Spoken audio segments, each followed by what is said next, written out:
இல்லை என்று சொல்லும் மனம் இல்லாதவன், ஈடு இணை இல்லாத கருணை உள்ளவன், இன்னல் பட்டு எழும் குரலை கேட்கின்றவன், எண்ணங்களை இதயங்களை பார்க்கின்றவன்.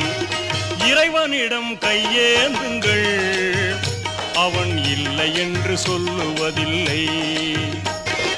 பொறுமையுடன் கேட்டு பாருங்கள், அவன் பொக்கிஷத்தை மூடுவதில்லை. இறைவனிடம் கையேந்துங்கள், அவன் இல்லை என்று சொல்லுவதில்லை. பாசத்தோடு யாவரையும் பார்க்கின்றவன், பாவங்களை பார்வையினால் மாய்க்கின்றவன். அல்லல் படும் மாந்தர்களே அயராதீர்கள், அல்லாவின் பேரருளை நம்பி நில்லுங்கள்.